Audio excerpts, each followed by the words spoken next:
I don't have my normal microphone, but we are still going to do the daily financial news today, December 10th, because that is what we do. Hopefully when you join, you can give me a thumbs up. Let me know that you are hearing me. That would be greatly appreciated. Want to talk about the week ahead. Want to talk about an important video that just released right now at 7:30 a.m. on the Best of Orat channel. We can talk about rate cuts and what I see coming. And finally, I'm doing more and more research about the crash up scenario thanks to Joseph Wang. So let's get into it, folks. Let's talk about the week ahead first. We got a bunch of earnings announcements. We have a Fed meeting. We have inflation readings. We got all kinds of stuff. So let's get into that. We'll start with the earnings first. First out of the gate on Monday, we will get Oracle. Oracle's an important one for enterprise software. We got a note from Broadcom last week that was weaker than expected, talking about enterprises cutting back. It will be interesting to see if Oracle reiterates that opinion or if they have a different talk track. On Tuesday, we will get Johnson Controls. Wednesday, Adobe. Thursday is an important day for earnings. We get Costco and Lennar. Costco obviously will be an indication on what is going on with the consumer. And Lennar, right? We will get a feel for new home constructions. Toll Brothers reported good numbers last week. We will see if Lennar comes through. And then finally, Darden Restaurants on Friday. So lots of important earnings, lots of important things going on. But really, next week is all going to be about inflation and the Fed. Let's start on Tuesday. We get CPI. I have the expectations for you. CPI headline. Folks, this will be important. CPI headline is expected to be 0.0. Yes, 0.0. Last month was 3. All right, I'm sorry. Let's take that back. Month on month expected to be 0. Last month reading was 3%, or that is the expectation is to be 3%. So I think I shared yesterday, perhaps the day before, I actually expect CPI to surprise to the downside. I'm calling 2.9. We're going to get a 2 handle on it this time. Core, the all-important core, is expected to be up 0.3, with total reading being 4. So the expectations are for 3% headline and 4% core. Tuesday will be an important day. Wednesday, not to be outdone, we will get a reading on PPI, Producer Price Index, followed by Fed rate decisions. I think the Fed decision is all but done. They're going to pause again. The question is going to be, what is the statement? Is it hawkish? Is it dovish? Is it balanced? I expect the Q&A on Wednesday to be quite interesting. Jerome Powell, I suspect, will be asked a dozen times in a dozen different ways. Are you talking about rate cuts? Are you thinking about rate cuts? The market says March. You say higher for longer. What are you thinking? More on that in a minute, because I want to be clear. I think we could have rate cuts without a recession. So again, pretty interesting to think about. So again, we will talk about that on Wednesday. Thursday, we will get initial weekly claims. Again, this is the weekly view of the job market. Last week was down, so we'll see what's going on there. And then Thursday, also retail sales. What is going on with the consumer? Shop till you drop. Are they getting conservative? What is going on? And then Friday, we will get Empire State Manufacturing. So next week, very important week, some important earnings, Lennar, Costco, Darden specifically around the consumer and housing. But CPI and the Fed is all about next week, Tuesday and Wednesday. Now, let's talk about rate cuts, because I do think there is some confusion out there. Again, just so my stance is clear, I still believe a recession occurs Q1, Q2, short and shallow, 2 quarters, maybe, -1, -0.1, -0.2 growth. So negative. We will have a recession.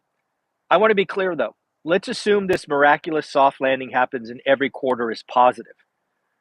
I suspect by the summer, it is possible that the Fed will consider rate cuts without a recession. How could that be?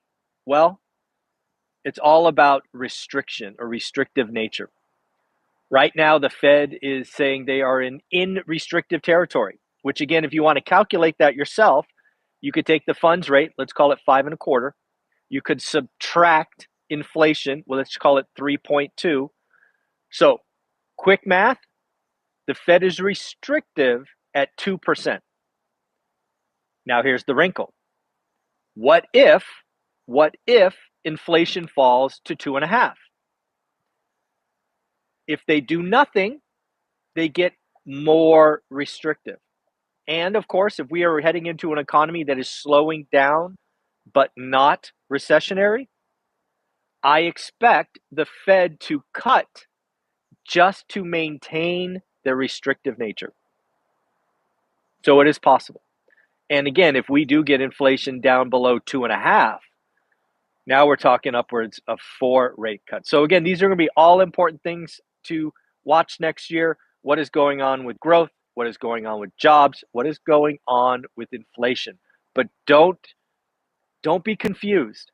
The Fed can, I'm not saying they will, I'm just saying they can cut without a recession.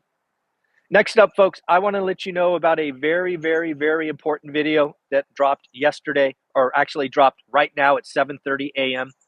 on the new channel of mine called Best of Orat. You can see the title in the title of this video, Best of Orat. We were lucky enough to have Millennial Mike on our day 8 boot camp yesterday, talking about out-of-state and out-of-area investing. He dropped a lot of gems. We went through dozens and dozens of questions. If you have any interest in out-of-state or out-of-area investing, congratulations. All you have to do is go to the Best of Orat channel. Orat, of course, stands for One Rental at a Time. And you can watch the 2-hour masterclass on out-of-state investing. I want to thank Millennial Mike for doing that. In fact, I want to thank all of the millionaire friends who have come and helped the boot camps, whether it was the lumberjack, whether it was Jason, whether it was Dion. Everyone who came gave great guidance to the group. But right now, day 8 boot camp, 2 hours, masterclass, out-of-state investing. Go get it. It's free. And let's not be confused. I am trying to monetize that channel. I need 1,000 subscribers. We are at about 750, so we are short. And I need 4,000 watch hours. So my hope is you go to that channel, you watch the full 2 hours, and we get that Best of Orat channel monetized. Don't forget to subscribe because I do need 1,000 subscribers as well. All right, folks, let's talk about Crashup. We first heard about Crashup when Joseph Wang came on the channel. What was that, 6 weeks ago, 8 weeks ago? I've done a lot of digging. I did a lot of review about Crashup videos the last 24 hours. Saw a video from Mark Moss. Mark Moss talking about Crashup. I've seen one from Grant Cardone, Crashup, and others. A lot of these videos talk about the Weimar Republic, aka Germany after World War II. They talk about Zimbabwe and the Zimbabwe dollar. They talk about Argentina. They talk about Turkey. I want to be clear. Those examples are interesting, but do we really think the US dollar is about to go hyperinflation? Any logical answer, at least in the short term, next 12 months, is no. It's not coming. Also, whether it was Germany, Zimbabwe, Turkey, or Argentina, none of those were the reserve currency of the world. None of those were the cleanest dirty shirt in the laundry or whatever they say. That said, I want to be clear, like Joseph Wang talked about, a crash up scenario is possible. I don't know that it's the likely scenario, but you can play it out. You and I can play this out together, right? The consumer, remember Friday's consumer sentiment, remember inflation expectations, all going the right direction. We have a job market that was 3.9%, now 3.7%. The job market is still strong. Participation is up. Wages are growing, real wages, not nominal. Remember, the last couple of years we had nominal wage growth, not real. It is possible, not likely, but it is possible that the GDP comes down, inflation comes down, but we keep on chugging along. and you layer in 100 basis, 125 basis of rate cuts, what does that do? Assets, again, go up, whether it be housing, stocks, crypto, whatever that happens to be. At the end of the day, the other thing I'm really starting to think about is how folks get wealthy. I was watching Alex Hormozi yesterday, watching stuff on Charlie Munger, and the path to getting wealthy is rather simple. And there's a lot of myths out there. Some myths out there are, one, for Gen X, you have to get a college degree. No, you don't. If you want a career, you want to be a lawyer, doctor, engineer, dentist, whatever. If you want a career, a college education is worthwhile, likely. But do you have to? Is a college education right for everyone? Is it right to take on $100K in debt to get an underwater basket weaving degree and you have no plan? You have no return on investment? A college degree done with debt is an investment. And if you don't have an expectation of a return, is it a wise investment? I'm not sure. Another one, we've often called this keeping up with the Joneses. This is something I suffered from for a decade. As my income went up, so did my expenses. That one error is everything. This is something Charlie Munger talked about, and I think I mentioned it yesterday. Avoid the easy mistakes. If I could go back and do one thing and one thing only, I would maintain my expenses at about the age of 25. And then the next 10 years, I would save whatever grew. I would have been done at 35 instead of 45. Next, entrepreneurship is the only way. Whether you're Alex Hormozi, Cody Sanchez, Ryan Pineda, all of these folks, they all make entrepreneurship sexy. They all make side hustles sexy. Now, I'm all for side hustles. I have 3 or 4, didn't even know what I'm doing. So it is possible, but it's not everything. I believe for most people watching this, your day job is the key to getting wealthy in 10 years. Now, you can go ahead and skill up, you can get a raise, you can change jobs, you can do all of those things. But quitting your day job and burning the boats is not right for most people, in my opinion. Next, there really is a mindset of folks out there that just say day after day they hate their job. I don't know what to tell you. That's a prison. If you hate your job and you wake up and you're drudgery and you're not doing the good work and you're doing just enough, that's not good for anybody. That's not good for you. If that's where you are, look yourself in the mirror. Find something else. Today we have 3.7% unemployment. Jobs are out there. Find something you could go after.